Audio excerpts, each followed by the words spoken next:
Assalamualaikum warahmatullahi wabarakatuh. Salam sehat Bapak Ibu. Ya, hari ini saya akan menyampaikan tentang latihan fisik untuk penurunan berat badan, gitu ya. Nah, ini ya yang disebut latihan fisik itu yang ini ya. Jadi ada aktivitas fisik ya, ibu-ibu nyapu, kora-kora ke pasar, kegiatan hari-harian itu namanya aktivitas fisik. Itu tidak menyebabkan kebugaran Bapak Ibu, tapi memang energinya keluar, kalorinya keluar, gitu ya. Dan paling enggak kita melakukan itulah 150 menit per minggu gitu ya, atau jalan 7.000 sampai 10.000 langkah gitu itu. Nah, yang kedua adalah latihan fisik ya. Jadi latihan fisik itu ada gerakan yang terstruktur gitu ya. Ada frekuensinya, ada intensitasnya, ada waktunya, ada tipenya dan lain-lain. Itu latihan fisik. Yang lebih berat lagi adalah olahraga. Jadi kalau latihan fisik tadi bisa menyebabkan kita bugar. Olahraga itu di atas kebugaran sudah Bapak Ibu. Itu ada prestasi, ada dan lain-lainnya. Jadi ini 3 macam kegiatan. Yang kita perlu lakukan adalah yang latihan fisik gitu ya. Jadi ada 2, aerobik dan anaerobik ya. Aerobik itu intensitasnya sedang gitu ya, tapi durasinya lama dan terus-menerus seperti jogging, senam gitu ya. Itu kan tidak terlalu berat ya. Anda tidak harus senam jogging sambil bawa ban besar gitu ya, enggak ya. Kalau durasinya lama, maka lemaknya akan turun gitu ya. Nah, berbeda dengan anaerobik.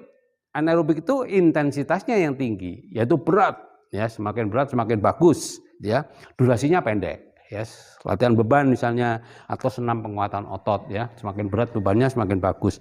Nah, intensitas tingginya itulah yang menurunkan lemak kita gitu ya. Jadi berlawanan. Kalau yang di aerobik itu durasinya lamanya gitu ya, intensitasnya sedang.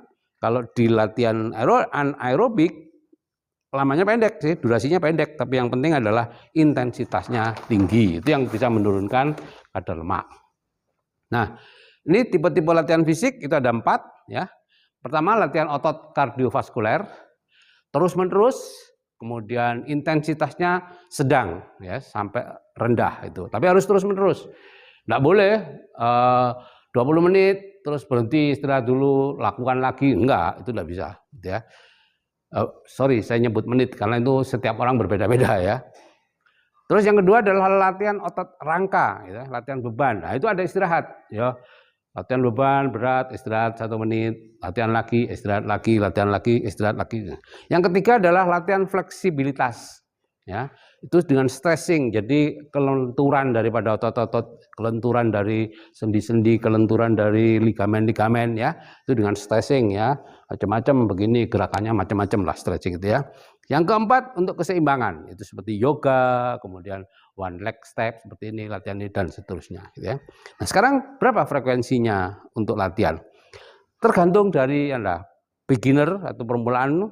Tapi yang penting gini ya, jangan sepanjang minggu 7 hari, seminggu latihan terus, enggak bagus. Kalau yang awal tuh 2 sampai 3 kali per minggu lah.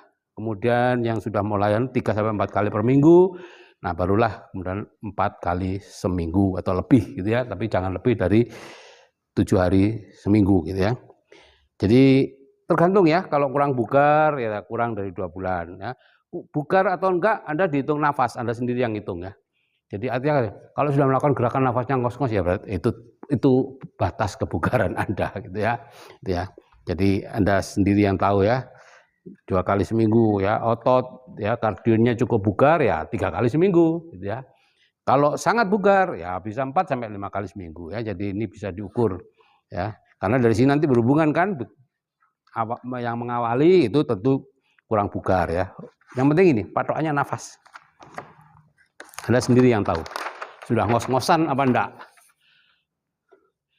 Nah, intensitas itu beratnya latihan ya. Kita hitung dari kardio ya. Ada hitungannya itu ya. Denyut nadi maksimal ya, DNB, denyut nadi maksimal itu adalah usia ya 220 dikurangi usia. Contoh nih saya 69 tahun. Maka denyut nadi maksimal saya adalah 151 per menit gitu ya. Nah, untuk bisa mendapatkan manfaat pada kardio saya, maka saya kalau saya berlatih sampai batas 70-80% dari denyut nadi maksimal saya hanya butuh waktu 10-40 menit. Tapi kalau saya berlatih dengan yang lebih rendah, 60-70% denyut nadi maksimal saya, maka saya perlu waktu 40-80 menit untuk bisa mendapatkan manfaat terhadap jantung saya. Nah, ini ya untuk saya seperti ini. Nah, kalau untuk beban bagaimana? Intensitas beban itu patokannya adalah 1 RM, 1 repetition maximum. Jadi 1 kali angkat yang maksimal seberapa berat. Misalnya Anda mau latih bicep nih, ternyata Anda ngangkat 20 enak, mudah. Ya udah, lihat lagi setelah 25. Masih mudah ya. Ya udah 30 itulah 1 RM Anda gitu ya. Jadi kemudian latihannya patokannya, kalau Anda melatih dengan 100% 1 RM-nya tadi, berarti hanya 1 kali. Kalau 95% itu perlu 2 kali, 85% perlu 5 kali angkatan, 75% perlu 10 kali angkatan untuk memberi dampak yang sama ya. 70% perlu 12 kali angkatan, 65% perlu 15 kali angkatan. Dan itu disesuaikan dengan tujuan Anda untuk latihan. Kalau untuk meningkatkan tenaga, misalnya ya memperbesar otot dan lain-lain untuk olahraga yang sifatnya power gitu ya, yang banyak itu ngangkat ban, angkat berat dan lain-lain, maka Anda latihannya perlu ambil porsi ini 1-3 ini. Jadi minimal ya 90% ya, 90% dari beban yang Anda angkat gitu ya. Kalau Anda mau melatih kekuatan otot atau strength, itu antara 3-7 RM. Tinggal milih mana, yang mana gitu ya. Di Google banyak sih, mungkin 75% ya, 70%-an beban. Kalau Anda meningkatkan kekuatan dan daya tahan otot Anda, ya Anda bergerak di bidang tadi itu, 70% dari RM itu. Kalau Anda cuman untuk meningkatkan daya tahan otot Anda saja, maka Anda bergerak di bidang 65. Jadi minimal itu 65 ya, jangan sampai Anda bisa ngangkat 30, Anda mainnya di 10 kilo, itu tidak ada efeknya.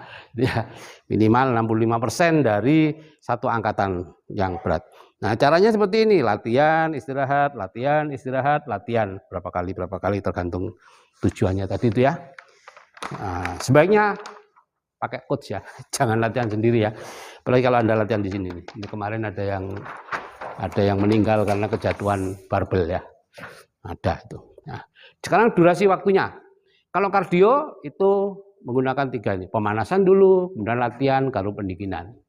Kalau latihan beban, latihan otot, pemanasan, kemudian peregangan, kemudian latihan, kemudian pendinginan, dan kembali peregangan. Ya. Nah, lama latihan tergantung ini. Kalau kurang bugar ya 20-30 menit. Ya. Ini kardio ya Bapak Ibu ya, terutama kardio ya. Kalau cukup ya 30-40 menit. Anda baik kebugaran Anda yang 40-60 menit. Menilai kebugaran Anda, kebugaran otot kardio dengan nafas Anda.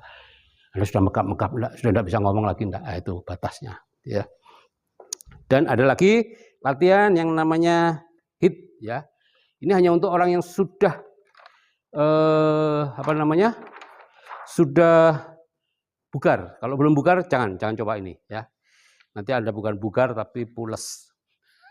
Wassalam. Ya, jadi latihan kardio dengan intensitas yang tinggi gitu ya.